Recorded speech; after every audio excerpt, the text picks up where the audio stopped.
একটি দোয়া আমরা বেশি বেশি পাঠ করব, আল্লাহুম্মা ইন্নাকা আফুউন তুহিব্বুল আফওয়া ফাআফু আন্নি। যে দোয়াটা আপনাদের মুখস্থ আছে, করাইছে মুখস্থ, যাদের মুখস্থ নাই মুখস্থ করার জন্য চেষ্টা করবেন। অর্থ সে আল্লাহ, আপনি তো ক্ষমাশীল, আপনি ক্ষমা করতে পছন্দ করেন, ভালোবাসেন, আপনি আমাকে ক্ষমা করে দেন। সুবহানাল্লাহ। আরবিতে মুখস্থ যাদের আছে করবেন, মুখস্থ নাই মুখস্থ করার চেষ্টা করবেন, মুখস্থ হয় নাই বাংলায় বলবেন, বেশি বেশি এই দোয়াটি পাঠ করবেন।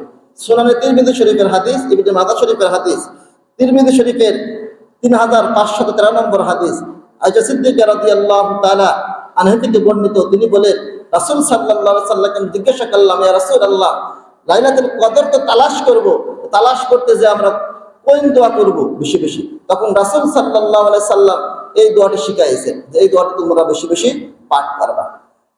সম্মানিত উপস্থিতি, 18 নম্বর, সাদকাতুল ফিতর দিয়ে আমরা ঈদগাহ আমরা নামাজ পড়তে যাব ইনশাআল্লাহ। এটা বিস্তারিত আগামী জুম্মার পরের জন্য আলোচনা হবে। তাহলে কত নম্বর বললাম? 18। 19 নম্বর, আমরা বেশি বেশি দোয়া করব। বেশি বেশি কি করব? দোয়া করব। আমরা যখনই নামাজ পড়তে আসব, নামাজ শেষে আল্লাহর কাছে ওরা দোয়া করব, আমার বিভিন্ন সমস্যার কথা আল্লাহকে জানাবো। আমার যে সমস্যা আছে সেই সমস্যাগুলো কি আমি ছাড়া কেউ জানে? জানে না। আল্লাহ ছাড়া কেউ জানে না। আর সমাধান করার মালিক কে? আল্লাহ। তা আল্লাহ রাসূল সাল্লাল্লাহু আলাইহি সাল্লাম বলেছেন, মাহে রমাদান মাসে দোয়া করলে ওই দোয়া ফেরত দেওয়া হয় না। কি হয় না? ফেরত দেওয়া হয় না। এটা আপনার সুনানে তিরমিজি শরীফের ভিতরে আছে, আবু দাউদ শরীফের ভিতরে আছে, ইবনে মাজাহ শরীফের ভিতরে আছে। সালাসাতু দাওয়াতু লা তারুদ্দা, 3 ব্যক্তির দোয়া ফেরত দেওয়া হয় না। কয় ব্যক্তির? 3 ব্যক্তির। দাওয়াতুল ওয়ালিদাইন, পিতামাতার দোয়া ফেরত দেওয়া হয় না। 2 নম্বর, as-সাওমি দাওয়াতু, যে ব্যক্তি রোজায় অবস্থায় আছে, সিয়াম অবস্থা আছে, ওই ব্যক্তির দোয়া ফেরত দেওয়া হয় না। আর দাওয়াতুল মুসাফির, যে ব্যক্তি মুসাফির, ওই ব্যক্তির দোয়া ফেরত দেওয়া হয় না। সুবহানাল্লাহ। আরেকটি হাদিসে আছে, সালাসাতু দাওয়াতু লা তারুদ্দা, 3 ব্যক্তির দোয়া ফেরত দেওয়া হয় না। 3 ব্যক্তির দোয়া প্রত্যাখ্যান করা হয় না। 1 নম্বর, ইমামুল আদিল, যে ব্যক্তি ন্যায়পরায়ণ শাসক, বাদশা, ওই ব্যক্তির দোয়া ফেরত দেওয়া হয় না। আর 2 নম্বর, আদ-দাওয়াতুস সাইমি বিল ফারহাতি, যে ইফতার আগ মুহূর্ত পর্যন্ত যে ব্যক্তি সিয়াম রাখছে, ইফতারের আগ মুহূর্ত পর্যন্ত যে ব্যক্তি দোয়া করবে, ওই ব্যক্তির দোয়া ফেরত দেওয়া হয় না। সুবহানাল্লাহ। আর 3 নম্বর আছে দাওয়াতুল মাজলুম, যে ব্যক্তি মাজলুম, ওই ব্যক্তি দোয়া করলে তার দোয়া ফেরত দেওয়া হয় না। সুবহানাল্লাহ। সম্মানিত উপস্থিতি, আরেকটি হাদিস আছে, ইন্না লিস-সাওমি দাওয়াতুল ফিতরি লা তারুদ্দা। এটা হচ্ছে আপনার ইবনে মাজাহ শরীফের 1753 নম্বর হাদিস। হাদিসটি আবু হুরায়রা রাদিয়াল্লাহু তাআলা আনহু থেকে বর্ণিত। তিনি বলেন, নিশ্চয় যে ব্যক্তি সিয়াম অবস্থায় আছে, রোজা অবস্থা আছে, ওই ব্যক্তির দোয়া ফেরত দেওয়া হয় না, প্রত্যাখ্যান করা হয় না। ওই ব্যক্তি ইফতারের সময় দোয়া করে। সুবহানাল্লাহ। ওই সময় দোয়া করার কথা বলছে? ইফতারের সময়। তো সেই জন্য আমরা অন্য সময়তে দোয়া করার চেষ্টা করবই, 5 ওয়াক্ত নামাজের সময়। বিশেষ করে খাস করে ইফতারের সময় আমরা একটু হাত তুলব আল্লাহর কাছে। আমরা পরিবারে এমন অবস্থায় থাকি, আমি তো বাড়িতে যাই, এখান থেকে না যেতে পারি না, যখন আমি কোনো মসজিদ দায়িত্ব পালন করতাম না, তারাবির নামাজ পড়াতাম, দেখতাম বাড়িতে বিভিন্ন ব্যস্ততার কারণে আপনার ইফতারি গুছাচ্ছে, ছাগল মুরগি তরছে, এই হাঁসের খাবার খাওয়াছে। এমন হয় কিনা পরিবারে? এমন হয়। এই ছেলেগুলো নিয়েছে, মানে এদেরকে আজান হাসছে, তখন ওদের আসছে, দোয়া করার সময় পাওয়া যায় না। চেষ্টা করবেন আপনারা বাড়িতে এই কাজগুলো সহযোগিতা করার। আমি যখন 3 দিন থাকতাম বাড়িতে, অর্থাৎ শেষের 3 দিন, তখন আমার পরিবারের একটু সহজ হইতো কাজগুলো করা, হাতের একটু সহযোগিতা করতাম। আপনারাও পরিবার আসর পরে দোকানে আড্ডা দেবেন না, দোকানে গল্প করবেন না, বা ঠিক আসর নামাজ শেষ করে বাড়ি চলে যাবেন, যাই ইফতারি গোছানো সহযোগিতা করেন। একটু তরকারি কুটে দেন, একটু যদি আপনার পানি আনা লাগে পানি আনে, শরবতটা গুলান, ইফতারি তৈরি করেন, আপনি নিজে নিজে করেন। তারপর 10 মিনিট আগে সবার সাথে বসে দোয়া করেন, আল্লাহ কাছে কান্নাকাটি করেন, হাত ধরে। কিছু পারেন না আরবিতে, খালি বাংলায় বলেন, আল্লাহ মাফ করে দেন আমাদের। এতটুকু বলা যাবে না, আল্লাহ আপনি মাফ করে দেন, ক্ষমা করে দেন। এইভাবে কি করবো আমরা? দোয়া করবে ইনশাআল্লাহ। কত নম্বর বললাম? 19 নম্বর। 20 নম্বর, পাপাচার থেকে বিরত থাকা। বলতে পারেন হুজুর বললেন যে খাস আমল, স্পেশাল আমল, এটা আবার আমল হলে কেমন করে? আমল অর্থ হচ্ছে কাজ, আমল অর্থ কি? কাজ। এটা একটা কাজ, কর্ম। যে আমি পাপাচার করব না, এই কাজ থেকে আমি বিরত থাকবো। খারাপ কাজ করতাম, রমজান মাসে আমি সিগারেট খাবো না, এটা কাজ না? সিগারেট খাওয়া বসে বসে সময় দেওয়া লাগে না? আগে সিগারেট খাতাম, এখন সিগারেট খাবো না। রমজান পরে খাবেন নাকি? শুধু রমজান মাসেই পাপাচার থেকে বিরত থাকতে হবে, রমজান পরে মানে করা যাবে। বিষয়টি কেমন? লাআল্লাকুম তাত্তাকুন, তাকওয়া অর্জন করার জন্য আল্লাহ রোজা দিলেন। আপনি 11টি মাস সিয়াম সাধনা পালন করবেন, সকল পাপ থেকে বিরত থাকবেন, সকল খারাপ কাজ থেকে বিরত থাকবেন, গুনার কাজ করবেন না। অর্থাৎ আপনি এখান থেকে প্রশিক্ষণ নিলেন, একটি প্রশিক্ষণের মাস। 30 দিন প্রশিক্ষণ নিলেন, কোনো পাপের কাজ করা যাবে না, গুনার কাজ করা যাবে না, খারাপ কাজ করা যাবে না, ভালো ভালো আমল করতে হবে। ঠিক 31 দিন যেদিন শুরু হবে আপনার শাওয়াল মাস, ওই দিন থেকে আপনার আগে যা করেছেন সে অনুযায়ী আবার আমল শুরু করবেন। সুবহানাল্লাহ। এটা হচ্ছে তাকওয়া অর্জন। এই জন্য আল্লাহ তাআলা রোজা দিয়েছে যে একটি মাস সুন্দরভাবে সিয়াম সাধনা পালন করবে। একটি মাসের বদলাতে ওসিলাতে বা 12 আগামী 11টি মাস সুন্দরভাবে সে পরিচালনা করবে। এই জন্য আপনার সিয়াম সাধনা পালন করার জন্য আল্লাহ তাআলা বলেছেন। সেজন্য পাপ থেকে বিরত থাকতে হবে, সকল প্রকার গুনাহ থেকে বিরত থাকতে হবে এই রমজান মাসে। যদি না থাকতে পারে আপনার রোজা রাখার কোনো মানে নয়। as-সাওমু জুন্নাহ, সেই বুখারী শরীফের হাদিস যে রোজা হচ্ছে ঢাল। রোজা কি? ঢাল। সেই বুখারী শরীফের 1894 নম্বর হাদিস, মুসলিম শরীফের 1151 নম্বর হাদিস, যে আবু হুরায়রা রাদিয়াল্লাহু তাআলা আনহু থেকে বর্ণিত। তিনি বলেন আল্লাহ রাসূল সাল্লাল্লাহু আলাইহি ওয়াসাল্লাম বলেছেন রোজা হচ্ছে ঢাল। ঢাল কি করে মানুষ? এভাবে ঠেকায় না, যখন যুদ্ধ করতে যায়, যুদ্ধ তো দেখি নাই, যতটুকু বুঝতে পারি, তখন কেউ শত্রুপক্ষ কি করবে? আক্রমণ করবে, এভাবে ঠেকাবে, আপনার প্রতিরোধ করে তুলবে, আপনার গায়ে জোরে কোনো আঘাত না আসে, ঠিক কিনা? রোজা হচ্ছে আপনার ঢাল। যেই পাপ করতে যাবেন রোজা বলবে তুই তো রোজা আছিস, পাপ কাজ করলে রোজা হবে না।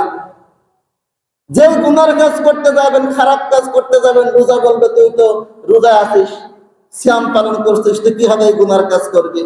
আপনার সিয়াম আপনার গুনাহ থেকে বিরত রাখতে থাকতে দিলেন না, আপনার সিয়াম আপনাকে খারাপ কাজ থেকে বিরত রাখতে পারলো না, আপনার সিয়াম হচ্ছে না। তাই বলে কি আবার সিয়াম ভঙ্গ করবেন যে গুনার কাজ করছে বলে সিয়াম আর করবো না, রোজা রাখবো না? বিষয়টা কেমন? বিষয়টা কেমন? চেষ্টার উপর থাকতে হবে, কার উপরে? চেষ্টার উপরে। তাহলে কত নম্বর বললাম? 20 নম্বর। 21 নম্বর, মিথ্যা কথা পরিত্যাগ করতে হবে। কি কথা? মিথ্যা কথা পরিত্যাগ করতে হবে, নতবা রোজা হবে না। ওয়াজতানিবু কাওলা যুর, সূরা আপনার হজের ভিতরে আল্লাহ তাআলা বলছে যে তোমরা মিথ্যা কথা পরিত্যাগ করো। মিথ্যা কথা বলো না। ওয়াকুলু কাওলান সাদীদা, তোমরা সত্য কথা বলো, ভালো কথা বলো, সুন্দর সুন্দর কথা বলো। তোমরা কেন মিথ্যা কথা বলো?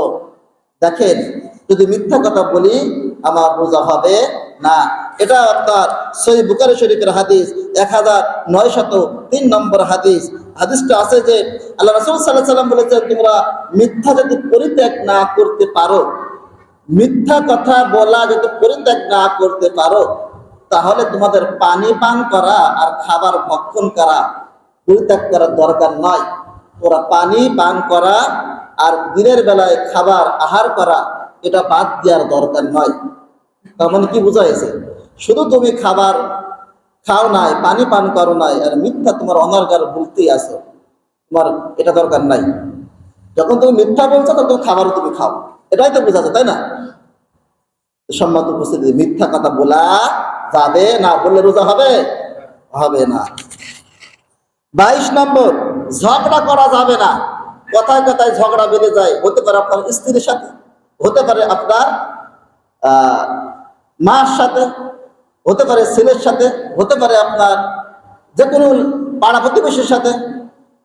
আপনি জানছেন আমি রোজা আছি, আমি ঝগড়া করব না, কিন্তু দোষ আপনার না, এমন একটা কথা বলছে মাথার মগজ টকপক করে ফুটছে, তখন আপনার কি করতে হবে? শান্ত হতে হবে। তখন মনে করতে হবে আমি তো জানি আমি রোজায় আছি, আমার মতো জ্ঞানী তো নাই, সেজন্য আমি চুপ থাকি। আল্লাহ রাসূল সাল্লাল্লাহু আলাইহি ওয়াসাল্লাম বলেছেন ইন্নী সাইমুন, সাইমুন, আমি কি? আমি রোজাদার, আমি সিয়াম পালন করে। যখন ঝগড়া করবে তাকে তুমি বলবা আমি রোজাদার। আমি কি বলবা? আমি রোজাদার। একবার ঝগড়া থেমে যাবে। সেটা একটু বুঝদার ব্যক্তি হয়, জ্ঞানী ব্যক্তি হয়, তোমার সঙ্গে ঝগড়া করবে না। তো সে তোমার কাছে সারেন্ডার করলো। সে কি বুঝবে? আমার কাছে সারেন্ডার করলো। আসলে আপনি সারেন্ডার করেন নাই, আপনি জিতছেন। আপনি কি গেছেন? আপনি জিতছেন। আপনি বলেন ভাই আমি তো রোজাদার, আমি আপনার সঙ্গে তর্ক করতে চাচ্ছি না, আমি রোজায় আছি। ভাই আপনিও রোজায় আছেন, দেখেন রোজার মাসে তর্ক করা ঠিক না, আপনার দোষ না, আপনার উপরে চাপাই দিচ্ছে। তখন আপনি এইভাবে তার কাছে কথা বলেন, দেখেন ঝগড়া আর হবে না। এখন আপনার দোষ না বলে আপনিও সে হাই মারিঙ্গা তাই মারিঙ্গা দূরে দূরে চিল্লা চিল্লি করলেন, আপনার রোজার কি হলো? যেভাবে রোজা রাখা প্রয়োজন ছিল সেইভাবে রাখতে পারলেন না। সেজন্য ধৈর্য ধারণ করার চেষ্টা করতে হবে। সম্মানিত উপস্থিতি, তাহলে আমরা কত নম্বর গেলাম? 22। ঝগড়া করা যাবে না, 22 নম্বর আমরা বললাম। 23 নম্বর,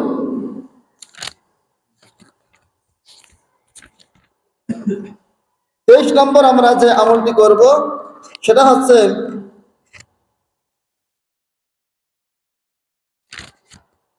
23 নম্বর আমরা যে আমলটি করব সেটা হচ্ছে আপনার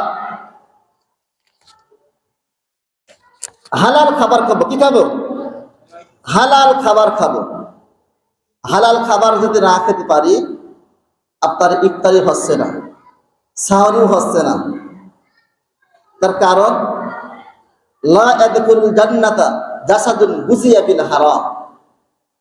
আপনি কত রকম ইফতারি দিয়ে, আইটেম দিয়ে ইফতারি করছেন, কত রকম আইটেম দিয়ে, 3-4 রকমের মাছ, 5 রকমের গোস্ত, কত রকম আইটেম দিয়ে সাহরি করছেন, সন্ধ্যার সময় খাবার খাচ্ছেন, কিন্তু লা ইয়াদখুলুল জান্নাতা জাসাদুন গুজিয়া বিল হারাম, আপনার জন্য এটা হারাম করেছে। আর এটা খেয়ে আপনি যে রক্ত মাংস তৈরি করছে, আপনার শরীর জাহান্নামে যাবে, জান্নাত যাওয়ার জন্য হারাম করে দিয়েছে। নাউযুবিল্লাহ। সেজন্য চেষ্টা করতে হবে, সর্বোচ্চ চেষ্টা করতে হবে যে কোন রকম আমি কি হারাম খাবো না। খালি আপনার রোজা হবে না, শুধু রোজা না, প্রত্যেকটা ইবাদতের শর্ত হচ্ছে হালাল খাবার খাওয়া। প্রত্যেকটা ইবাদতের শর্ত কি? হালাল খাবার খেয়ে, হালাল খাবার ভক্ষণ করে ইবাদত করা। নতুবা আপনার যত সুন্দর করে ইবাদত করেন না কেন, ইবাদত আল্লাহ তাআলার দরবারে কবুল হবে না।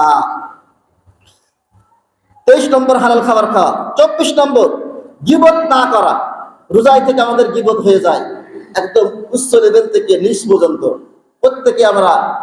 প্রত্যেকে জায়গা থেকে গীবত করে ফেলি। চেষ্টা করতে হবে গীবত না করা, চেষ্টা করতে হবে গীবত না করা। গীবত করলে তার রোজা হবে না।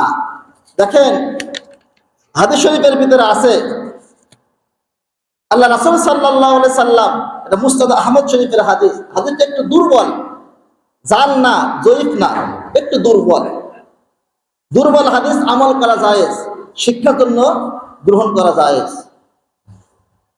মুসনাদ আহমদ শরীফের হাদিস, রাসূল সাল্লাল্লাহু আলাইহি সাল্লাম বলছে, রাসূল সাল্লাল্লাহু আলাইহি সাল্লাম জৈনব ব্যক্তি সাহাবী বলতেছেন যে 2 জন নারী রোজা অবস্থায় আছেন, সিয়াম অবস্থায় আছেন, তাদের এমন তৃষ্ণা লেগেছে, এমন পানি পিপাসা লেগেছে, তারা অজ্ঞান হয়ে গিয়েছে।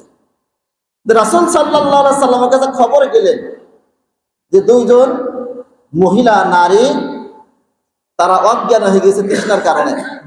রাসূল সাল্লাল্লাহু আলাইহি সাল্লাম আসলেন, আসার পরে বললেন তোমরা এই পাত্রের ভিতরে থুতু নিক্ষেপ করো, কফ ফেলো। যখন কফ ফেললেন তখন দেখলেন যে রক্ত, পুজ আর কাঁচা গোশত আপনার বাইরে আছে, মাংস বাইরে হচ্ছে। রাসূল সাল্লাল্লাহু আলাইহি সাল্লাম বললেন এরা যে অজ্ঞান হয়ে গেছে, এর কারণ হচ্ছে এর নিজের মরা ভাইয়ের, আপন মরা ভাইয়ের গোশত খেয়েছে। কি খেয়েছে? গোশত খেয়েছে, অর্থাৎ গীবত করেছে। গীবত করার কারণে আল্লাহ বরদাস্ত করে নাই। এর এত পরিমাণে 2 মহিলা সারাদিন বসে গীবত করে, মহিলাদের কাজ দেখবেন গীবত করা। সম্মানিত মা বোনেরা, আপনি রোজা রাখেন আর এই দুই দাই দিয়ে বসে দুই যা বসে, অথবা পাড়া প্রতিবেশী অন্যর বাড়িতে গল্প করার জন্য যান মনে করেন সময় কাটাবো গল্প করার জন্য। সম্মানিত মা বোনদের উদ্দেশ্য করে বলছি, মনে করেন সময় কাটাবো রোজার বেলায়, দিনটা সময় কাটছে না, তো পাশের বাড়ি যায় একটু সময় কাটাই, গল্প এমন গল্প শুরু করেন, সত্য হলেও গীবত, মিথ্যা হলেও গীবত। মিথ্যা হলে তোহমত দিয়া, অপবাদ দিয়া, আর সত্য হলেও গীবত। রাসূল একটা উদাহরণ দিলে বুঝতে পারেন গীবত কেমন। রাসূল সাল্লাল্লাহু আলাইহি সাল্লাম আর আয়েশা সিদ্দিকা রাদিয়াল্লাহু তাআলা আনহা একসাথে আছেন। একজন মহিলা চলে যাচ্ছেন হাঁটে, তার কাপড় পা দিয়ে ছেঁচড়ায় চলে যাচ্ছে, আসল একদিক থেকে কি ছেঁচড়ায় চলে যাচ্ছে, পরে ময়লা মাটি লাগছে। তো বলছে ইয়া রাসূলুল্লাহ, এই মহিলা একটু খেয়াল করতে পারছে না, তার কাপড়টা কি নিচে পড়ে সব আবর্জনা জড়াই যাচ্ছে, ময়লা জড়াই যাচ্ছে, এতটুকু খেয়াল করতে পারছে না, কেমন হলো? যে রাসূল সাল্লাল্লাহু আলাইহি ওয়াসাল্লাম বললেন যে তার অনগোছালো বলছেন, এটা গীবত হয়ে গেল, তুমি ওই ব্যক্তিকে ডেকে বলতে পারতে। কেন? তার ময়লা হয়ে গেলে কি তার কাপড়টা নষ্ট হয়ে যাচ্ছে। এতটুকু কথা যদি গীবত হয়ে যায়, তাহলে আমরা কোন জায়গায় আছি? খেয়াল করছেন, আমরা কোন জায়গায় আছি? নিচ থেকে উপর পর্দা পর্যন্ত সবার ভিতরে কম বেশি গীবত হয়ে গেছে। তা আসুন আমি থেকে শুরু করি, আমরা প্রত্যেকে চেষ্টা করি গীবত না করার জন্য। আল্লাহ সুবহানাহু ওয়া তাআলা বলেন, ইয়া আইয়ুহাল্লাযীনা আমানু ইজতানিবু কাসীরাম মিনাজ যন ইন্না বা'দা যন্নি ইসমু ওয়া লা তাজাসসাসু লাকুম বা'দাকুম বা'দা আইয়ুহিব্বু আহাদুকুম আইয়াকুলা লাহমা আখিহি মাইতান ফাকারিহতুমু আত্তাকুল্লাহ ইন্নাল্লাহা তাওয়াবুর রাহিম। সূরা আপনার হুজরাতে 12 নম্বর আয়াত। মূল বিষয়টাকে বোঝাতে যাচ্ছে, অনেক বড় আয়াত। তোমরা কি নিজের আপন ভাইয়ের গোশত খেতে চাও? আপন মরা ভাইয়ের গোশত তোমরা খেতে চাও? কে বলছে? আল্লাহ বলছে। অর্থাৎ গীবত যে ব্যক্তি করলো সেজন্য আপন ভাইয়ের গোশত খেলো। কত বড় সম্পর্ক! আল্লাহকে যে শেষে বলছে ইন্নাল্লাহা তাওয়াবুর রাহিম, আল্লাহ কি ক্ষমাশীল, দয়াময়, করুণাময়। এই কথা বলার কারণ কি? তুমি গীবত করেছো, তওবা করো, ফিরে আসো, মাফ করে দাও। সুবহানাল্লাহ। যে এই কয়েকদিন গীবত করেছে রোজার ভিতরে, এখন কি তওবা করা যায় না? আর গীবত করবো না? আল্লাহ তাআলা মাফ করবে কিনা? অবশ্যই মাফ করবে ইনশাআল্লাহ। যেটা আয়াতের শেষে আছে ইন্নাল্লাহা তাওয়াবুর রাহিম। সুবহানাল্লাহ। সম্মানিত উপস্থিতি, কত নম্বর বললাম?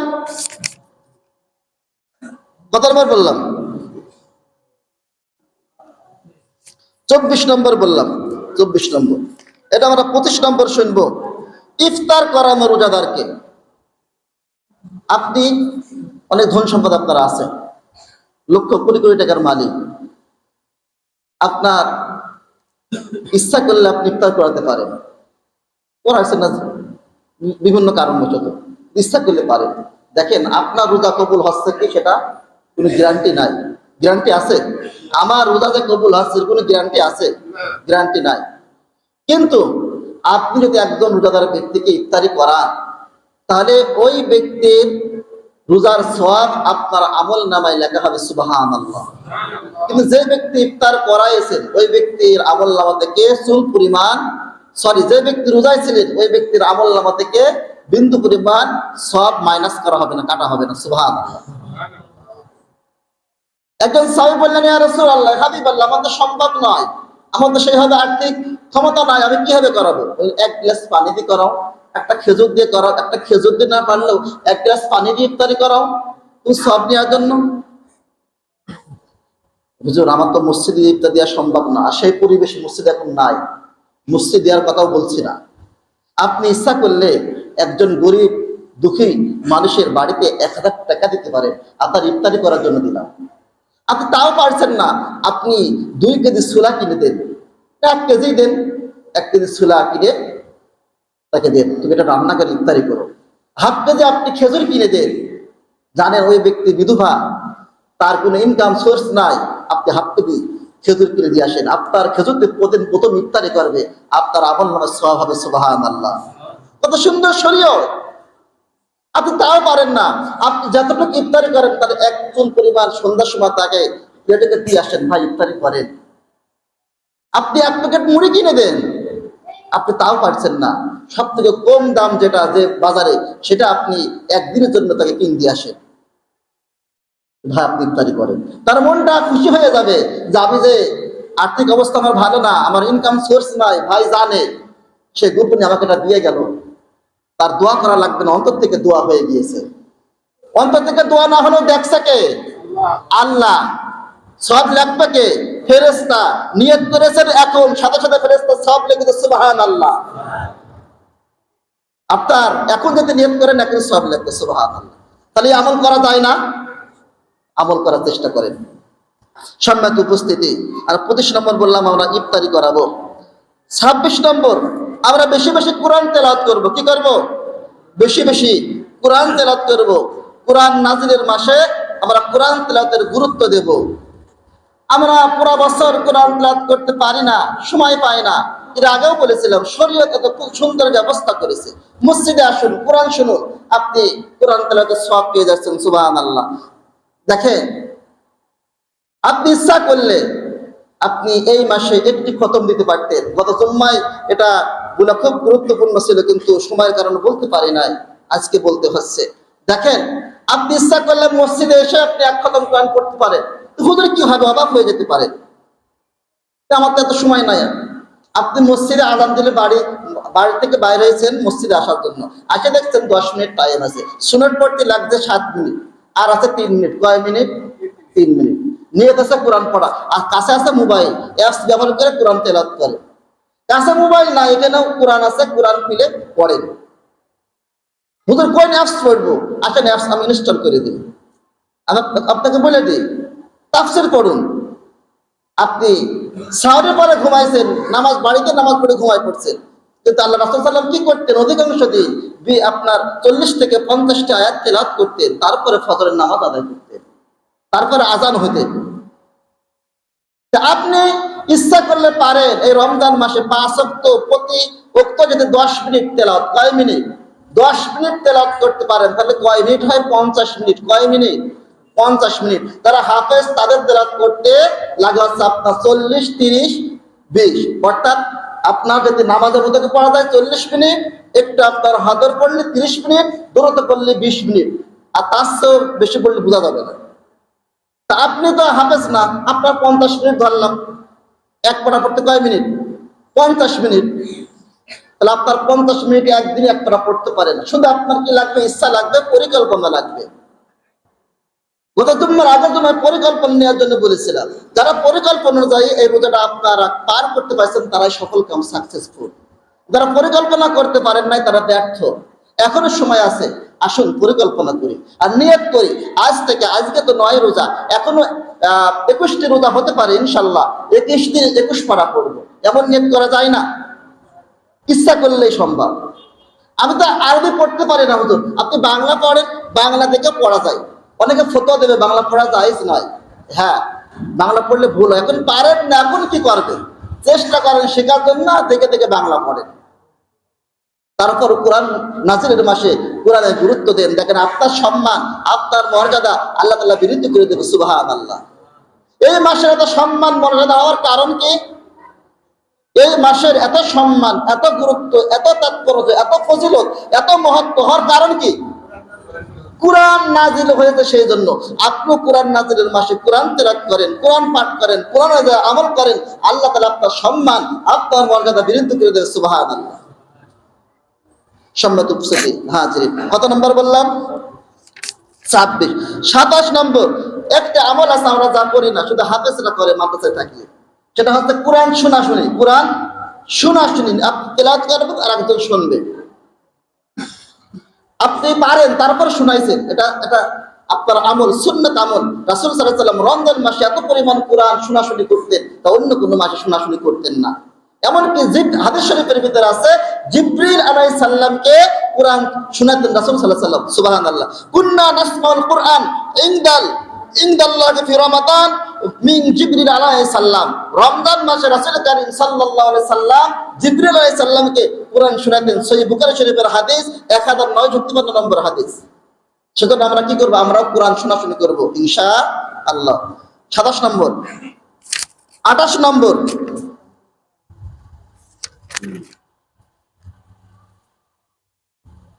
28 নম্বর আছে, আমরা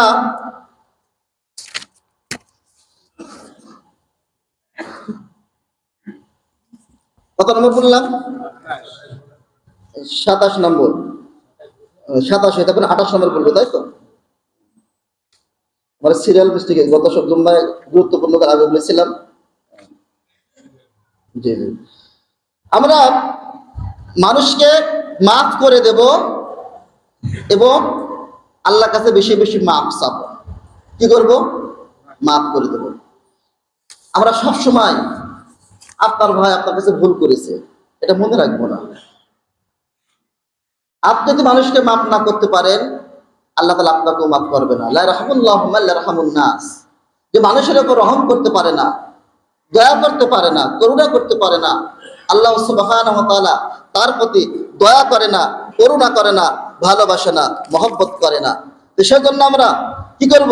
মানুষকে মাফ করে দেওয়ার সেই মনের ভিতরে সেই রাখবো, মনটা বড় করব মাফ করার জন্য।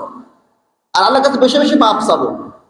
আর মানুষের কাছেও মাফ চাবো যে ভাই আমার তো ভুল হয়ে গেছে, আমি না বোঝার কারণে আপনাকে এমন ব্যবহারটা করেছি, এবং আপনার কাছে এমন খারাপ আচরণ হয়েছে। মাফ চালি ছোট হয় না, মানুষ কি হয়? ছোট হয় না, আর বড় হয় না, আল্লাহ তাআলা বড় করে দেয়। আর ভুলে গেছে আপনি কিছু মনে করেন না ভাই, কিনা মানুষ যদি আপনাকে মাফ না করে, আল্লাহ তাআলাও মাফ করবে না। দেখেন, একজন সাহাবী, হাদিসটা একটু দুর্বল, আপনার সিয়াসিত হাদিসের ভিতরে নাই, কিন্তু হাদিসটা গুরুত্বপূর্ণ, জাল নাই। হাদিস দুর্বল হলেও শিক্ষার জন্য, তাকদীরের হাদিস না হলে সে আমলের উপর, সে হাদিসের উপর আমল করা জায়েজ। একজন সাহাবী, আল্লাহ রাসূল সাল্লাল্লাহু আলাইহি সাল্লাম বললেন একজন জান্নাতি ব্যক্তি আসছে। কি আসছে? একজন জান্নাতি ব্যক্তি আসছে। আনাস বিন মালিক রাদিয়াল্লাহু তাআলা থেকে হাদিসটি বর্ণিত। এখানে পরক্ষণে দেখলেন যে ওই সাহাবী সাধারণ একজন, আশারে মুবাশশিরের কেউ না, কোনো নামধারী সাহাবীও না। আমর ইবনে আস রাদিয়াল্লাহু তাআলা আনহু মনে মনে ভাবলেন উনি কি আমল করে আমার দেখতে হবে। পরপর 3 দিন ওই সাহাবী আসলেন, একই কথা বললেন। কিছুক্ষণ পরেই একজন জান্নাতি সাহাবী তোমাদের মাঝে প্রবেশ করবে, সুবহানাল্লাহ। তা আপনার আমর বিন আস রাদিয়াল্লাহু তাআলা আনহু তিনি ভাবলেন কি আমল করে তিনি জান্নাতি সার্টিফিকেট দিলেন, আমার জানতে হবে, আমার দেখতে হবে। তার পাশে সবসময় থাকার জন্য চেষ্টা করলেন যে কি আমল করে আমার দেখতে হবে, জানতে হবে। তার ভিতরে কোনো সামন কোনো আমল পেলেন না, দেখতে পেলেন না, অনেক চেষ্টা করলেন। তাকে জিজ্ঞাসা করলেন, আল্লাহর নবী সাহাবী আপনি এমন কি আমল করেন আমাদের ব্যতিক্রম, যে আপনাকে জান্নাতি বলে ঘোষণা দিলেন আল্লাহ রাসূল সাল্লাল্লাহু আলাইহি সাল্লাম, বিষয়টা কি আমাদের জানাতে হবে, আমরা সে আমল করতে চাই। তিনি বললেন আমার তো এমন কোনো মনে হচ্ছে না, আপনারা যে আমল করেন সে আমলটা আমিও করি। একটা আমার কাছে একটু বেশি মনে হচ্ছে, অতিরিক্ত, সেটা হচ্ছে ঘুমের সময় আমি সকল এর উপরে বিদ্বেষ রাখি না, এর উপরে কি রাখি না, আমি বিদ্বেষ রাখি না, হিংসা রাখি না। আমার উপর মানুষ যতই অত্যাচার করুক, জুলুম করুক, মদিনার যুগে এই ঘটনা, যত দোষী করুক না কেন আমি ঘুমের সময় আল্লাহর রাস্তায় ক্ষমা করে দিই, সুবহানাল্লাহ। এটা হচ্ছে আমার অতিরিক্ত আমল। তখন আপনার আমর ইবনে আস বললেন এটার কারণে আল্লাহ রাসূল সাল্লাল্লাহু আলাইহি সাল্লাম মনে হয় আপনাকে ঘোষণা দিয়েছে আপনি জান্নাতি সাহাবী, সুবহানাল্লাহ। সেজন্য আসুন আমরা চেষ্টা করি ঘুমের সময় আপনার সবথেকে বড় যে শত্রু তাকে আল্লাহর রাস্তায় ক্ষমা করে দিন। আল্লাহ সুবহানাহু ওয়া তাআলা আমাদের তৌফিক দান করুক, আমিন। আরেকটি আমল যে আমরা, আল্লাহ রাসূল সাল্লাল্লাহু আলাইহি সাল্লাম বলেছেন তোমরা যদি রিজিক বৃদ্ধি করতে চাও তোমরা মাহে রমাদান মাসে বেশি বেশি মিসওয়াক করো, সুবহানাল্লাহ। সুনান তিরমিজি শরীফের হাদিস, তিরমিজি মাদা শরীফের হাদিস, রিজিকের দরজা যদি খুলতে চাও তোমরা মাহে রমাদান মাসে বেশি বেশি আমরা কি করব? মিসওয়াক করব। সম্মানিত উপস্থিতি, একটি হাদিস আছে যদি মিসওয়াক করা যদি উম্মতের জন্য বেশি কষ্ট না হতো তাহলে ওয়াজিব করে দিতেন। 3টা বিষয় ওয়াজিব করে দিতেন। একটা হচ্ছে মিসওয়াক, আল্লাহ রাসূল সাল্লাল্লাহু আলাইহি ওয়াসাল্লাম বলেছেন। তো দেখেন আমরা চেষ্টা করব মিসওয়াক করার জন্য। যে কোনো আপনার একজন জিজ্ঞাসা করলেন যে আপনার ভিসা মিসওয়াক দিয়ে করা যাবে কিনা, কাঁচা মিসওয়াক দিয়ে করা যাবে, সমস্যা নাই। তিতা মেশাক দিয়েও করা যাবে, যে কোনো ডাল দিয়েই করা যাবে মেশাক। আমরা এই আমলটি করার জন্য চেষ্টা করবো ইনশাআল্লাহ। সম্মানিত উপস্থিতি, কয়টি বললাম? 29টি। আমরা যে বিষয়গুলো বললাম এই বিষয়গুলো সংক্ষিপ্ত আকারে প্রথম থেকে শেষ পর্যন্ত একবার শুধু স্মরণ করে দেব। 1 নম্বর চাঁদ দেখা, 2 নম্বর সিয়াম পালন করা, 3 নম্বর তারাবির নামাজ আদায় করা, 4 নম্বর সাহরি খাওয়া, 5 নম্বর সাহরি শেষের দিকে খাওয়া, 6 নম্বর ইফতার করা, 7 নম্বর ইফতারি দ্রুত করা, 8 নম্বর ইফতারি দোয়া পড়া, 9 নম্বর সাহরিতে খেজুর খাওয়া, 10 নম্বরে বেশি বেশি দোয়া করা, 11 নম্বর পাপাচার থেকে বিরত থাকা, 12 নম্বর যে মিথ্যা কথা পরিত্যাগ করা, 13 নম্বর ঝগড়া না করা, 14 নম্বর সাধারণ আমলগুলো গুরুত্ব দেওয়া, 15 নম্বর ইস্তেগফার করা, বেশি বেশি আমরা ইস্তেগফার করব। 16 নম্বর ইফতার করানোর জন্য রোজাদারকে চেষ্টা করা, অন্য রোজাদারকে ইফতারি করা। 17 নম্বর কোরআন তেলাওয়াত করা, 18 নম্বর কোরআন শোনাশুনি করা, 19 নম্বর প্রতিদিন রেগুলার দান করা, 20 নম্বর তাহাজ্জুদের নামাজ রেগুলার আদায় করা, 21 নম্বর যাদের আপনার অর্থ সম্পদ আছে তারা উমরা করবে আগামী বছর ইনশাআল্লাহ।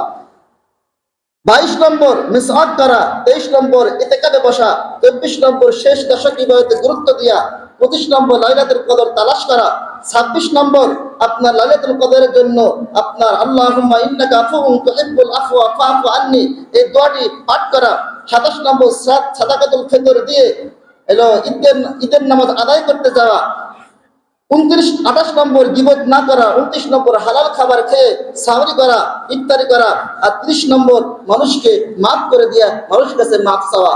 আল্লাহ সুবহানাহু ওয়া তাআলা মাহে রমাদান মাসে এই 30টি আমল আমাদের প্রত্যেককে বেশি বেশি করার মতো তৌফিক দান করুক। আমিন। ওয়া মা তাওফীক ইল্লা বিল্লাহ।